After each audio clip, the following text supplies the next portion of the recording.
കേരളത്തിൽ വോട്ടർ പട്ടിക തീവ്ര പരിഷ്കരണം SIR നടപ്പിലാക്കുന്നതിൻ്റെ ഭാഗമായിട്ട് നിലവിലെ വോട്ടർ പട്ടിക ഇപ്പോൾ അസാധുവായിരിക്കുകയാണ്. രാജ്യവ്യാപകമായിട്ട് നടത്താൻ നിശ്ചയിച്ച SIRൽ രണ്ടാം ഘട്ടത്തിൽ കേരളമടക്കം 9 സംസ്ഥാനങ്ങളെയും അതോടൊപ്പം തന്നെ 3 കേന്ദ്രഭരണ പ്രദേശങ്ങളെയുമാണ് ഉൾപ്പെടുത്തിയിരിക്കുന്നത്. ഇതിൻ്റെ ഭാഗമായിട്ട് നവംബർ 4 ചൊവ്വാഴ്ച മുതൽ ഡിസംബർ 4 വരെ ഉദ്യോഗസ്ഥർ വീടുകളിലേക്ക് എത്തും, ഫോമുകൾ വിതരണം ചെയ്യും. അത് ഫില്ല് ചെയ്ത് 12 രേഖകളിൽ ഒന്ന് നമ്മൾ സമർപ്പിക്കേണ്ടതായിട്ടുണ്ട്.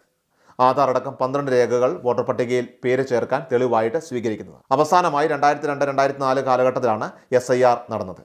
ആ സമയത്തെ വോട്ടർ പട്ടികയിലാണ് പുതുക്കൽ നടപടികൾ. അതിൽ പേരില്ലാതായാൽ 2002, 2003, 2004 കാലത്തെ വോട്ടർ പട്ടിക പ്രകാരം എന്യൂമറേഷൻ ഫോം അത് പൂരിപ്പിച്ച് കൊടുത്താൽ മതിയാകും.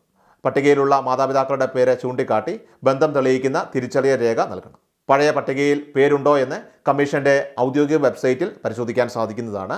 തെരഞ്ഞെടുപ്പ് കമ്മീഷൻ നിർദ്ദേശിക്കുന്ന രേഖകൾ അത് എന്തൊക്കെയെന്ന് നമുക്കൊന്ന് കൃത്യമായിട്ട് പരിശോധിക്കാം. കേന്ദ്ര സർക്കാരിലെയോ സംസ്ഥാന സർക്കാരിലെയോ പൊതുമേഖലാ സ്ഥാപനങ്ങളിലെയോ സ്ഥിരം ജീവനക്കാർക്കോ അല്ലെങ്കിൽ പെൻഷൻകാർക്കോ അനുവദിച്ചിട്ടുള്ള തിരിച്ചറിയൽ കാർഡ് അല്ലെങ്കിൽ പെൻഷൻ പേയ്മെൻറ്റ് ഓർഡർ.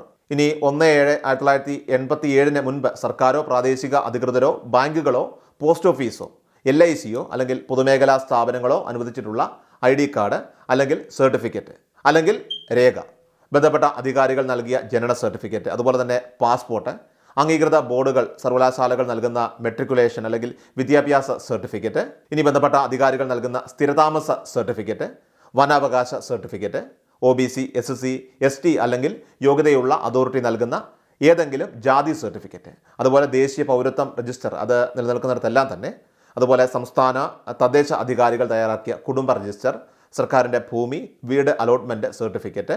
ഇനി ആധാർ തിരിച്ചറിയൽ രേഖയായിട്ട് പരിഗണിക്കുന്നതിനായിട്ട് 9/9/2025 പുറത്തിറക്കിയ 23/2025 ERS വോളിയം 2 നിർദ്ദേശങ്ങൾ ബാധകമായിരിക്കുന്നതാണ്. ഡിസംബർ 9 ആയിരിക്കും കരട് പട്ടിക പ്രസിദ്ധീകരിക്കുക. നാട്ടിൽ നിന്ന് താൽക്കാലികമായിട്ട് മാറി നിൽക്കുന്ന പ്രവാസികൾക്ക് ഓൺലൈനായി തന്നെ ഫോം പൂരിപ്പിച്ച് നൽകാൻ സാധിക്കും. ഡിസംബർ 9 വരെ കരട് പട്ടികയെക്കുറിച്ചുള്ള പരാതികൾ സ്വീകരിക്കുന്നതാണ്. ഡിസംബർ 9 മുതൽ ജനുവരി 31 വരെ ഹിയറിംഗും വെരിഫിക്കേഷനും നടക്കുന്നതാണ്. അന്തിമ വോട്ടർ പട്ടിക 2026 ഫെബ്രുവരി 7 പ്രസിദ്ധീകരിക്കുന്നതായിരിക്കും. ആധാർ അടക്കം 12 രേഖകൾ വോട്ടർ പട്ടികയിൽ പേര് ചേർക്കാൻ തെളിവായിട്ട് സ്വീകരിക്കുന്നതാണ്.